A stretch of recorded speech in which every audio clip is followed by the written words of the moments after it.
of the House Oversight Committee. Glad to have you with us today, Congressman. The White House is saying that they will not cooperate, as you know. So I got to ask the question, what are Democrats going to do about it?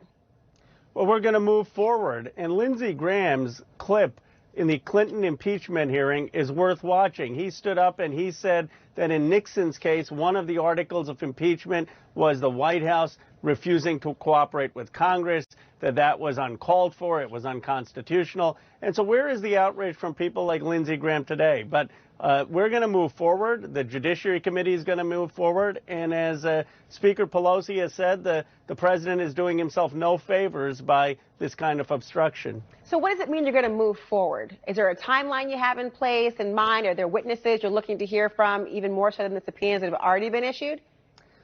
Well, we're going to try to get to the bottom of this by interviewing the ambassadors who were involved in the president's abuse of office and trying to get Ukraine to investigate Vice President Biden.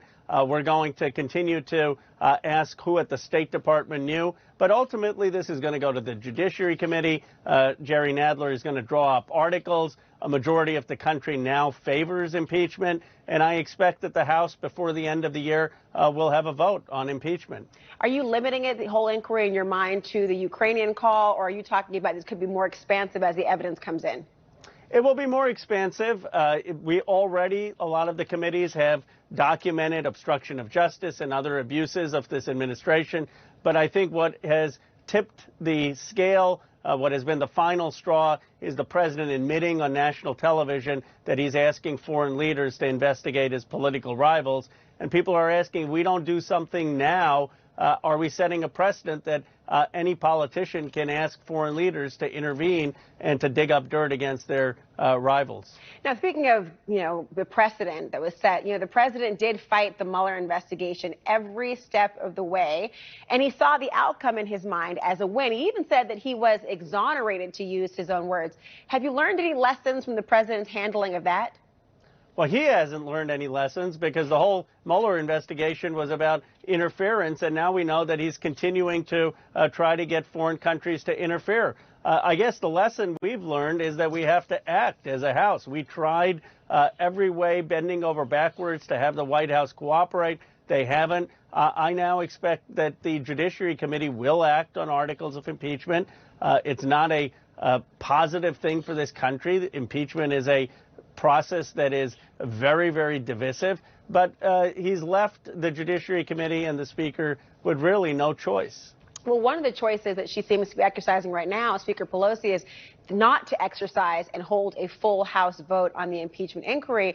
She's telling the Atlanta Journal-Constitution on Friday that if we want to do it, we'll do it. If we don't, we don't. But we're certainly not going to do it because of the president. So tell me, Congressman, what is the downside? Why not just hold the vote and take away one of the president's newest excuses for stonewalling you?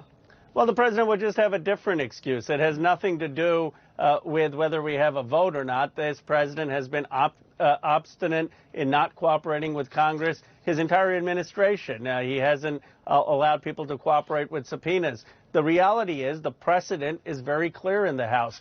The Judiciary Chair has the power, along with the Speaker, to open an impeachment inquiry. They've done this in the case of judges and numerous other instances. And when it comes to actual impeachment, we are going to have a vote. I think the Speaker wants us to have that vote once we've made the whole case, so that members can cast that vote after we've had a chance to make the case to the public. Well, it's one of the drawbacks of the reasons the House is not going to hold a vote, because it might open up the opportunity for Republicans to have subpoena power. I mean, is that part of the calculation for anyone here?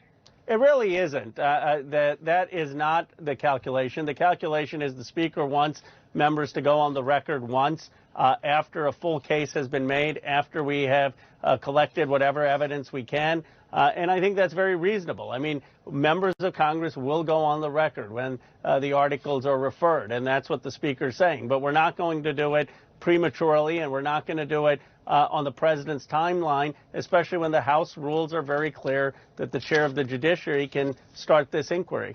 Congressman, thank you for your time. Thank you for having me.